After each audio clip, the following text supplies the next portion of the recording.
Ladies and gentlemen. Ladies and gentlemen. Ladies and gentlemen. Ladies and gentlemen.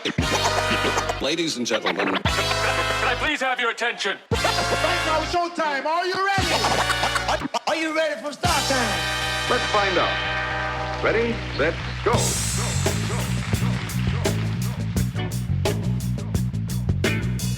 Ladies and gentlemen, get your popcorn ready, sit back, relax, because it's about time for Chatting with George Noonan. Oh, yeah.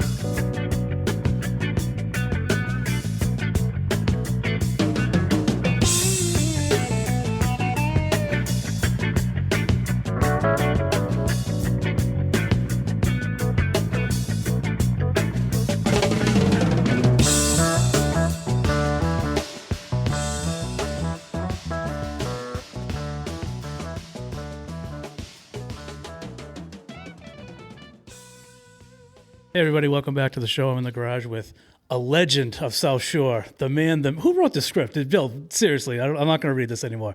I'm here with Bill Dentremont.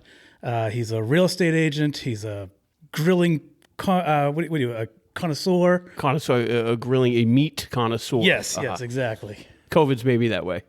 And why is that? For a while we had nothing else to do, and I was always a grill guy. And I bought a smoker I figured I had nothing but time, so I bought a smoker.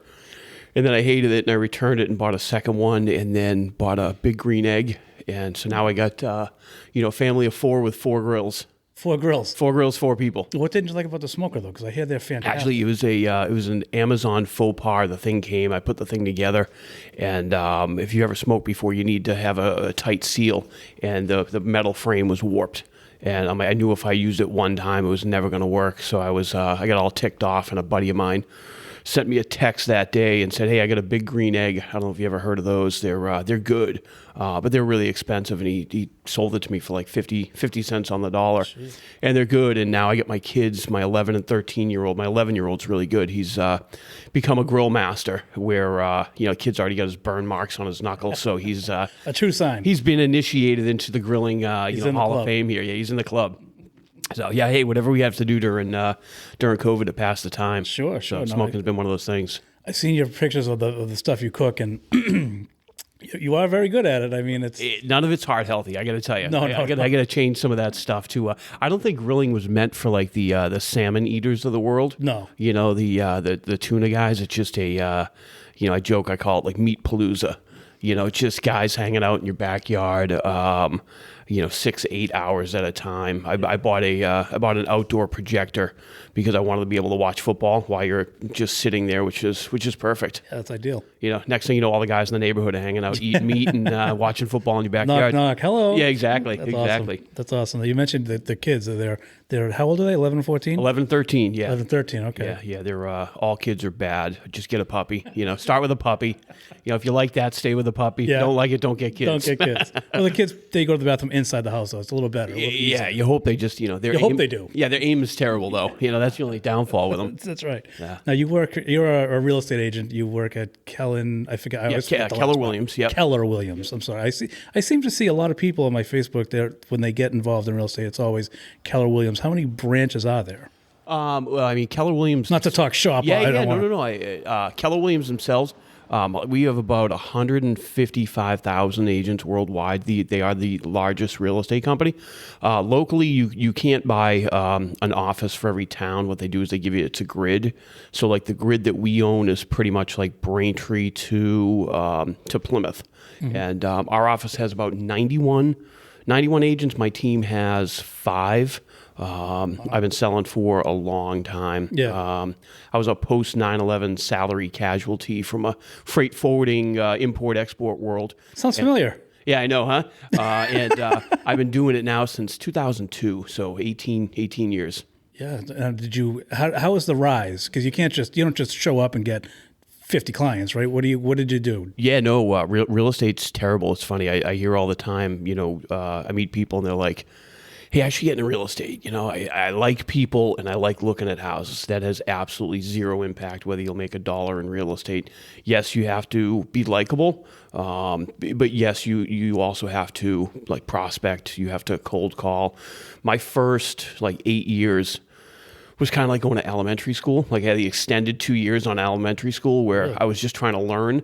And I was grateful because we went through the economical downturn of like 06, 07, 08 when the economy kind of tanked. I held on. I grabbed like 3 life jackets and I just floated the nose above water for a little bit. And once that turned, most agents out there are selling, I think the national average is like 5 or 6 homes a year. And I think since 2013, I haven't sold less than like 35 Really? a year. Wow. So it's been, I've been blessed. And, I built a database business, people that you don't have to recreate the wheel. And, it's been very good. There's far worse jobs I could do out there. Yeah. But you got to run, most agents fail because they run it, they treat it like a job, but it is a business. So you got to have, profit loss, and you got to watch your money, and you got to be willing to spend money. And everybody's cheap. We're not cheap. We're not the smartest people in the world, but we're not cheap. Frugal. We are definitely frugal. And it's a 24/7 thing, right? It was for a long time. My first, until I learned how to manage my time, and then you manage it with people, leverage. The leverage of having people, you give up some of your money, but what you do is you regain that time. So you do your years. You build it, and then you bring in some talent. You hire people who are like-minded, and then you part with some of your money, which is totally fine. You give up money for time, and What do you mean by that? So what I mean by that is, let's just say, for example, I could sell 40 houses by myself. I could either keep all that money of selling 40 houses, or I could hire people that handle different tasks during all those transactions. So you may end up parting with $50,000 or $75,000 throughout the year to other people, but I don't own everything. I don't own every task, and I'm pretty fortunate now where my phone, I don't really answer it after like 6, 7 o'clock at night. I don't look at my emails or anything till 9:30 in the morning.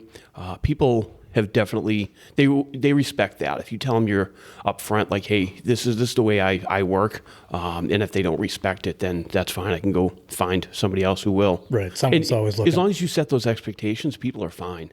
Yeah, put your cards on the table, basically. Yeah, that's all. And we all, if you were going to go to the mall and you knew the mall closed at 9, would you go there at 8:55? Yes, I would. Yeah, right. You'd be that guy, right? You'd be that absolutely jerk? not. I'm the guy. Excuse me. I'm the guy that wants to be there by 5, so I'm not there at 7:55. Yeah. I just like restaurants are famous for that. They close at 10, so people show up at 9:59 saying it's not 10 o'clock. Yeah, I got to be honest. I don't want that food. You're a dick. Exactly. I'll take their drink, but I don't want their food. Right. Exactly. Now, we were talking about the smokers thing. You have a. You tell me what you work out of now, because you stopped going to the office, and I know this because I went to your office last week, and you weren't there. And the woman I asked for you because I wanted to check in with you. Yeah. I work up the street from you, by the way. I didn't even know that. Yeah, that's the only reason why I did. I'm not stalking you, I promise. Sure you're not. Busted. But and she's like, "Oh, Bill, I actually knew you didn't work. I knew where you were, but I wanted to see if you were in. It was a happenstance thing, and you are in your new." It's called the shoffice. The shoffice. Which was a shed that we purchased before COVID, and we weren't sure whether we were going to use it as a storage shed, or maybe, originally my wife and I like, hey, let's finish it off and maybe put like a bar out there. And when COVID hit, I used to go to the office every day, and then we couldn't for like 2 months. Our office basically closed. So I originally dragged like 100-foot extension cord out there, space heater back in March, and dressed like the Michelin Man, and would set up a computer and worked out there, because anybody at home that tries to work with kids knows that you can't do it. Yeah. You just can't do it. They're not bright, and they're in your face, and you're on the phone. They want your attention. So what we did me was, too. It's yeah. So what we did was, slowly but surely, I chipped away at the stone, and I got the shed insulated. Great builder friend of mine out there who saw me post a video on Facebook about working out of the shed calls me up one day, and he's like, "Hey, a guy like you shouldn't be working out of a shed with no insulation. You're gonna freeze." And it was probably like high 30s, low 40s inside. And the next day, the guy shows up, and he puts up all strapping and fully insulates the walls, the ceiling, everything. It added 15 degrees like that. So once he did that, it was like a push. Like, okay, you know what? I should finish this thing. And a buddy of mine from high school, I called him up. I said, hey, you want to sheetrock this thing? And then we just kept going. I hired an electrician. I made my kids dig a trench. Like, they were thrilled. 18-inch trench by like 120 feet. When's school start? Yeah. They were looking forward to school. So we dug a trench, and we ran electricity out there, got baseboard heat, air conditioning, ended up putting a flat screen TV out there, a little bar. It went from a place with a desk to like a mini man town, and I put a lock on it so kids can't get in. Screw that. Yeah, Absolutely. Absolutely. And it's not a bad place where you can just get away right in your backyard. That's the like a garage, if you will. Well, absolutely. As we're sitting here in the garage, it's like everybody needs a space, and I think COVID has kind of pushed people to where a lot of people are working from home now. So it's kind of forced them to make some alternative, choices in their life. And, we joked about selling our house. I'm like, hey, can I take the shed with me? I probably can't. I just got to cut the electricity, Yeah, I would. Bury that line. I mean, it wasn't even a lot of money to do it. And it's, I had a, legit vinyl flooring put in from a flooring company, and it's pretty cool. I have to have you over for a beer or something. Yeah. Why not? Absolutely. Get over there. No one's allowed in, right? It's just yours and. Well, I mean, the kids. It's funny when I first put up, I had a dartboard in there before we sheetrocked it, and I let the kids come out and play darts. I quickly realized they one time. Yeah, one time. Ask me about this one time. Yeah, they suck at darts, so they were like throwing it through the insulation, and I'm like, as soon as I get actual sheetrock up here, they're gonna destroy this thing. Yeah. So I left the dartboard down for now until I need to get like a cork background, and I think and something on the floor. I just don't want them to trash it. So it's warning signs. Yeah, warning signs. Yeah, no, it's really cool just to. You'll start seeing a run on shed offices. I'm telling you, I almost trademarked it. Your promo was, like I said, I've seen it on Facebook, and it's fantastic. I know it's a picture and it looks bigger than it is in the picture, but who cares? It looks phenomenal. Like it looks like a lounge. I wanted to get like a high top bar table. My wife's like, "What the hell look are you going for?" What the second half of shoffice is office, right? I mean, yeah. Well, exactly. That's what, right. And that's what came like the shed / office, yeah. And that's why we came up the shoffice. And I mean, like I said, it's got a couple chairs, got a bar, TV, sound bar. I'm working over here. Yeah, it's it's a billable hour. My wife came out yesterday. She's like, "What are you doing?" I had my feet kicked up watching college football, drinking a beer at like 5:00 on a Saturday, and anybody with kids and a spouse, it's nice to get away for a few minutes anyway. Want to get away? Yeah, exactly. You're a walking Snickers commercial. That's yeah. Though, will you ever go back to the office? Do you have to make cameos? Because you don't want to go back. Let's be honest. Unfortunately, I have to, and the reason for me is I do run a small team within a team, and Zoom is good, but in sales world, I believe that people need to see you. You need to always have a face with a voice, and Zoom is like the best worst thing in the world because like half the people were wearing pants, the other half weren't. Right. That you know of, and we've all seen some videos out there that have gone viral of that's the guy I would be walking back in my underwear. Going, yeah. Be like, hey, what's going on, guys? Is this on? You kind of forget on Zoom that you're on camera sometimes when you're in front of somebody. You don't normally forget. So I will go back. I used to go in the office 40 hours a week, and now it's down to like maybe 10. So I had a chance of seeing you when I went there. Yeah, Monday, Wednesday, Friday. I'm usually in there from, a couple hours, late morning, early afternoon. It's not like I'm checking out early. It's just, I keep calling it stupid COVID. Stupid well, COVID. Is. Yeah, it is. It's stupid COVID that, it's just changed. One thing about COVID, and I apologize for taking it this direction, but no. I think it's proved to people that we had a lot of inefficiencies. And, we were wasting a lot of time. And if you start looking at that time, look at people that were commuting into Boston, an hour and a half each way, 3 hours, a day, 15 hours a week, that now all of a sudden can pick that up at home. They can work out. They can, get a right sounding body and take walks and, or even spend it by themselves or work, whatever they choose to. But they eliminate that stress of actually getting there. They say it's more efficient too. People are getting more done. Well, you don't have the gutter minutes from people in your office, and the gutter minutes last 25 minutes, and you kind of look at it yourself like, what the hell just happened? Right. So yeah, I mean, we'll go back. It's it changed the way that realtors and every company. I think it's sped up technology by about 5 years of where we're heading as a world. And I think it just said, okay, here's streamline. Look at, I made the comment to my kids last night about all the stuff that I bought on Amazon since, everybody out there's probably made 20, 30, 40 purchases on Amazon. At least. And I just wish that if I was smart, I would have taken that money and maybe bought like 3 or 4 shares in Amazon at the beginning. And I probably would have tripled my money as opposed to just, maybe depreciating everything that I bought by 50%. But that's that. The shoffice, was that, I had a question for you about the shoffice. I forget what it was, but I do want to get pictures because I want to put it up on my. Oh yeah, I'll send you. I can just take them if you don't mind. I'll just take them. That's fine. Leave it to them because that's a pretty good idea. And I know you're en route. We don't have too much time left, so I did want to touch upon this, which I find very intriguing or fascinating. Whatever if you don't mind talking about it, you had bring it on a heart attack. I did. How heavy were you? And you were a heavy guy at the time, were you not? No, I wasn't. You weren't. For a guy that I thought you were. I'm sorry. No. I mean, I appreciate you calling me fat early in the morning, but it's all. I tried to sneak it by. Nothing but love. That's like a sideways, side jab. You made me read that promo in the beginning. It's so good, fat guy. George and the fat guy. That's a show right there. I mean, why not? My story, simply put, was high cholesterol. Which probably goes to like smoking meat on your grill. But I'm 47 now. I was 39 when it actually happened, so it was almost 8 years ago, coming up on 8 years. And I was pushing snow with a snowblower in my driveway, a big storm. And it was like a normal day. We stacked wood. We were just doing our thing, and I remember having dinner and had a beer with dinner. I'm like, hey, I'm gonna go get a jump on the driveway. I went outside, started pushing the snowblower, and all of a sudden, like, I felt like a pain in my chest that went straight through to your back. And I'm like, what is that? And I kept going, typical guy. We're not that bright sometimes. We ignore like massive signs of life. Walk it off. Yeah, walk it off. Shake it off, kid. If there was dirt here, I'd throw it on it. Yeah, rub some dirt. Rub some snow on it. Yeah.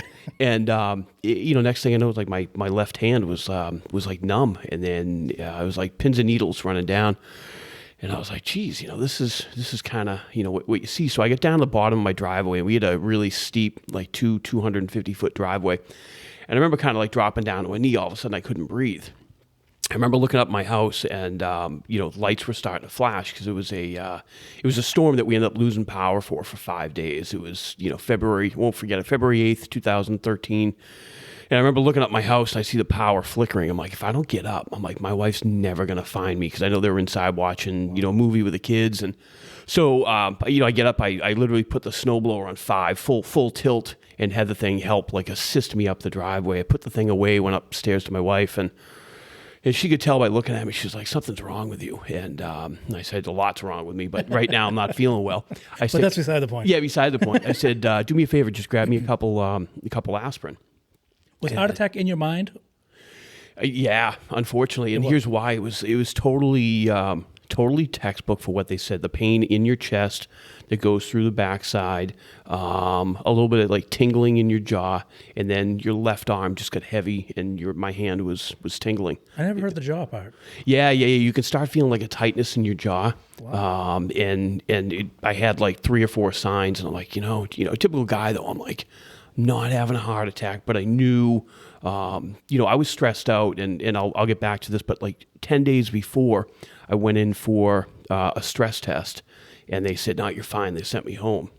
So like I knew something. Little did they know. Yeah, little did they. Well, the problem with those stupid tests is unless you have 100% blockage, they won't show up. Oh. So I had a 95. So apparently I wasn't trying hard enough. I need a better effort next time. So I ended up, I told my wife, I'm like, let me take a couple aspirin. I went in the bathroom and I threw water in my face, and then immediately just started like pouring sweat. Wow. And that's the last thing they tell you if you get that. So I came out, told my wife, I'm like, call 911. She called 911. And before they even got there, we lost power. So we were grateful because like the home phone, we were able to call before we lost it. They came up, they did an EKG in the living room. And they ended up, they're like, hey, you're not having a heart attack, but we got to take you to the hospital. No, did they say that to put you at ease? Or did they really believe that? They said that to put my wife at ease. Oh, your wife at ease. God love them. Good move. God love them. Because it was three guys and me and my wife. They saw my wife with 2 kids, and, they kind of did like a bro code. Gotcha. And they dragged me down through the snow and they got me in the ambulance. They're like, you're totally having a heart attack. You're having it right now. And Listen, fat man, I got to be honest with you. well, that's it's funny because I made jokes. I'm like, hey, you guys want to grab some to-go beers, from the shed, and they're just kind of looking at me like, are you for real? You're having a heart attack and you're talking about grabbing to-go beers? And you're like, dude, I finished the driveway before I came up here. yeah, I was like, I was trying to remain calm because I got to tell you, I was freaked out. Yeah, we got in the ambulance and because I was outside for so long, my body was cold, so they couldn't actually get a intravenous. They couldn't get a needle in me, so It was the muscle. That's what it was. Yeah, That's what you say. Yeah. For anybody who sees me, it's all. I'm all jacked up on Mountain Dew. So they legit kept me alive with nitrates, and they were trying to get me to South Shore Hospital from Hanson, and the roads were Route 14 in Hanson was really bad, so they couldn't. There was a tree down, so they turned around. They're like, "We got to take you to Brockton," and I'm like, "Oh man, I'm going to die in Brockton Hospital." And A lot of people die in Brockton. So yeah, I wasn't going to be the first one.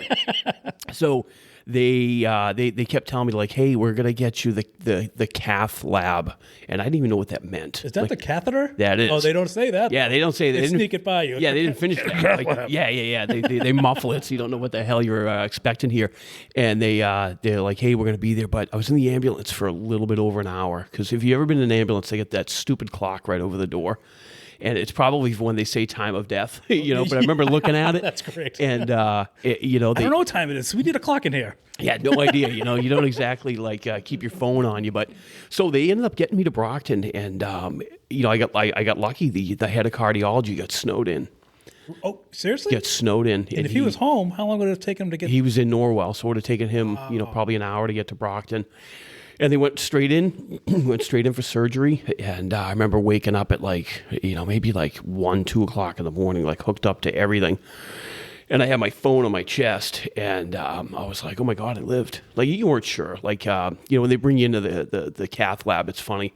Next thing you know, they rip your pants right off, and they're like, they typical woman. Yeah, right. They go through your groin and you look at it, it's like a TV, and all I can describe it as like closed caption. You see a picture of a tree with tree branches. You wish. Yeah, right. And that wasn't my tree. It was not a log. It was more like a twig. But the tree is your arteries, and when they go in with the catheter, and then you can follow the tree branches, and all of a sudden you just see a blackout, and that's where the clog is in your arteries. And they're like, okay, that's it. We're gonna go get it right now, and you're gonna be out in 5, 4, 3, and you're out. And then next thing you know, you woke up, and I ended up in the ICU for 5 days. Really? And but they would, it's funny. Brockton Hospital gets kind of a bad reputation. I got to tell you, man, they were the best of the best in the worst of times. And the nurses were awesome. And for those out there that don't realize this, you got to always be nice to the nurses because they can give you an extra stick. They run the show. Yeah, an extra, elbow to the eye when you're sleeping, a finger to the food. You wake up with a big bruise. What happened? You know what happened. Yeah, you know what happened. Yeah. So, hey, I'm grateful. I made some, some life changes after, and you just don't get too stressed out. Work out a little bit.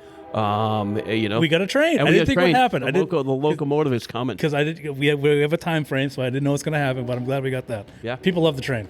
A train. Who doesn't love the train? I love the train. So yeah, that's the heart attack story. Definitely puts things in perspective about life, though. Because at 39, you think that stuff can't happen to you.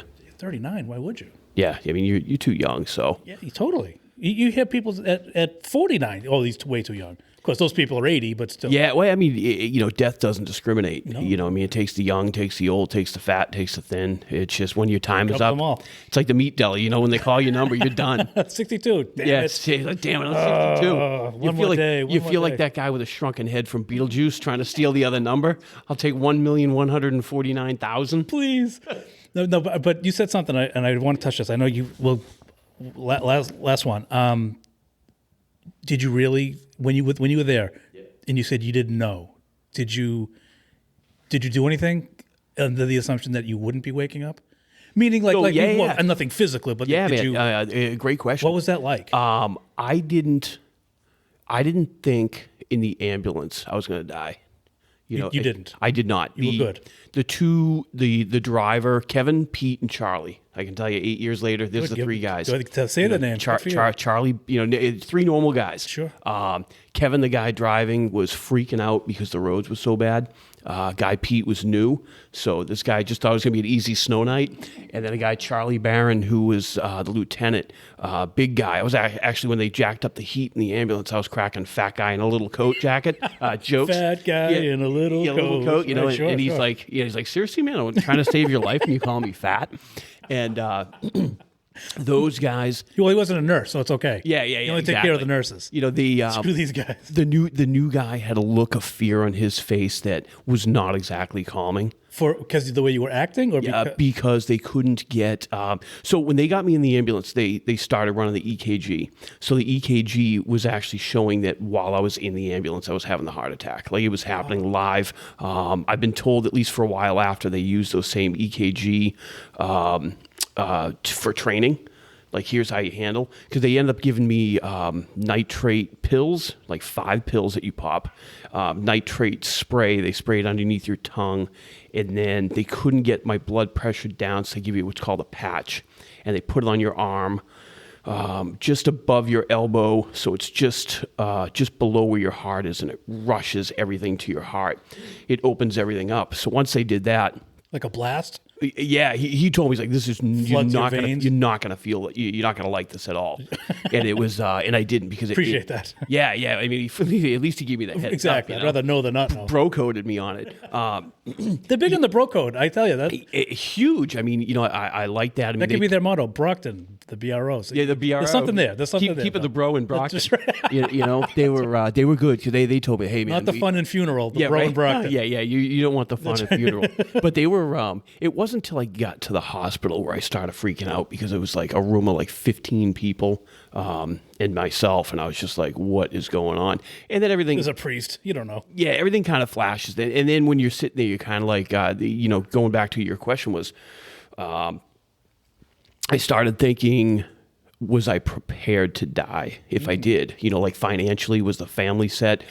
So, makes you put things in perspective about savings and life insurance. And so you're thinking about insurance while you're on the table. Imagine that. Because you're thinking about, like, I know it sounds funny, but it's like, if you die today, did you set your family up for success or failure? I totally haven't. If I go today, I don't know what's going to happen. Yeah, but a lot of people. You've seen my cat, right? My cat wants to kill me. Yeah, I know. Any day now. Your cat's totally that I thing. I need to do this. Thank you. This is my wake up call. Thank you, Bill. That cat would freak me out too.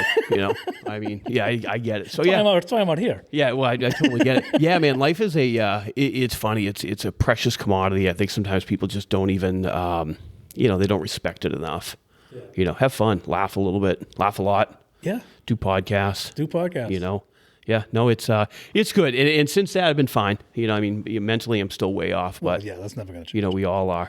But yeah, just hanging in a shed, grilling post heart attack. Probably shouldn't be eating the food that I am now. You laughed at salmon. Maybe you need to rethink that. Well, I joke. The planks are really good for the salmon. I know. Have you done fish on a plank on a grill? I know they're good. Okay, it's just not as good as like a rack of ribs. That's fair. Sure. So yeah, that's that. What's your main thing to go to for cooking? Like, if you let's say, all right, we're being morbid. Yeah. Last day today. What are you cooking on the grill? Oh man, last day today. You got to do ribeye steak. Ooh. Like you need the ribeye. You got to cook it on charcoal. And then I found these, they're deadly poison, which are jalapenos that you cut in half. You hollow them out and you stuff them with cream cheese. Jalapeno poppers, or is it? Yeah, they're basically like jalapeno poppers. You wrap them in bacon. Well, there you go. And then you smoke them on the grill for like an hour. Really? And you eat like 15 of them. And then you have chest pains from all the heartburn. But you know and what stuff. it is though, so you're okay. I know why I'm feeling this way. Yeah. No, those are the that's probably the death by food, and washed down with a couple of IPAs. That's why they call it a food coma, I guess. Yeah. So, do you want to promote anything? Do you have a web page for your work? Yeah, I mean, you can follow us. Bill Dentremont, Keller Williams Realty. You can find me Facebook, Instagram. Either Bill Dentremont or the Dentremont Group. South Shore guy, live in Scituate, been here my whole life. Try to have some fun. enjoy, doing things like this. I appreciate the opportunity you even have me on here, and Anytime. it's fun stuff. Looking forward to the next one with you. Yeah, and again, the office is in Norwell on Washington Street. Yeah. My shed office is about 8 miles You don't south want to of go. that. You don't want to go there. You want to go 8 miles You know, south. Bring food. But anybody out there need any help with anything, let me know. Bill's already done the groundwork. Yeah, exactly. You want to shout out to the guy who made it happen? The shed? Oh, yeah. The builder, Chris Bethany from Bethany Builders, was the guy that came down and, insulated it, got me jump-started. And the cool thing about that, and he'll probably kill me for saying this, but it was at the beginning of COVID when people were kind of freaked out. And he showed up pretty much unannounced. He texted me that morning. He's like, I got a crew. They're on their way. And he did it, and he didn't charge me a penny. Wow. And I actually, I only knew the guy from Facebook. I never actually met him. I've still never met him. But he sent an electrician and guys to insulate it. And the guy never met me. He was just from getting to know the guy on Facebook. And Really? Selfless promotion, and God love the guy. He hooked me up. absolutely. He jump-started me into doing that. And, if I didn't have that office, and it turned out we're having the best real estate year we've ever had in the dumbest of times. Is that true? Yeah, no joke. COVID's made people stupid. They're just Stupider. they're buying. You know what it is? People are still buying stuff. There's a shortage of anything out there. Try to buy. As we sit here to talk about over our podcast, which I bought during COVID as well. Yeah. I mean, and you probably guilty. waited forever to get it. You're probably mad. Like, come on, hurry up and get here. Honestly, no, it was pretty quick. One of the microphones took longer than the actual stuff. Yeah, but I think we tried to look for kayaks, and good luck finding a kayak right now. We tried to buy a boat. the Good luck. strangest things you can't find. No, you can't buy it. A hairpiece for myself? No, I don't need that. I got the last one. Yeah. Good luck buying stuff during. It's funny because it fluctuates too. Like 1 week you can't get this. What is it? It was kayaks. I think bikes. You can't buy. But I should sell this. Yeah, you should sell it. Oh my God! I'll give you $2.5 million for that $400 bike right now. Bill, for you, forget 2.5, 2.0. 2.0. Yes, All right, you 2 take million. a check from a realtor? Absolutely. Yeah, I'm on my way out the door fast. Yeah, there was a run on everything during we looked for a boat, like a lot of people, and there were bidding wars on boats. Like, we all know that boats are like a bad investment. Not now. You're right. I mean, think about it. You're stuck. I'd rather be stuck out at sea than stuck on land right now. Sure. But yeah, you can't find a lot of stuff. Even now, try to the new run is on outdoor heaters for this winter because nobody wants to be inside. Oh man! Good luck finding those on Amazon. I ordered one last night. When is it? When is it coming in? 6 to 8 weeks. 6 to 8 weeks. So Santa might be delivering that bad boy to me. I was gonna say that might be good, but Hopefully it won't be that cold in December. That's but yeah, nuts. that's the newest run on stuff, and you still can't find a kayak now. even though it's Yeah. it's not technically. I sold an old crappy boat that I have. It was a Coleman Crawdad that I bought from MVP Sports in like 1989. MVP Sports. Remember MVP? I do. They used to have one up in Hanover. I went to the one in Woburn. Yeah, I lived up North Shore. I mean, they've been gone for 100 years, and this boat sat in my driveway for like 11 years. It had like mice living in it, and I put it on Craigslist, and I had like, I bought it I think for $500. I sold it for $550. 20-something years you later, made money on that. and it smelled like a corpse. It was terrible. It was terrible. I don't even want to go into why it smells like a corpse. Yeah, rouge in a corpse. We don't have to go there. It would send this thing in a totally different direction. That's right. Well, Bill, I do appreciate you coming by. We'll do it again. Absolutely. I know you have more to say. If it wasn't for me, you'd be here till probably 1 o'clock. So Yeah, I got to keep you on your schedule. Next time we'll do a 2-hour one. I certainly appreciate the opportunity to have me here. This feels weird because that's all I've been doing is 2-hour ones. So I'm like, there's so much, but I do appreciate it. It's great. We got more to do, and we will get to it at some point. Thank you so much, Bill. Thank you.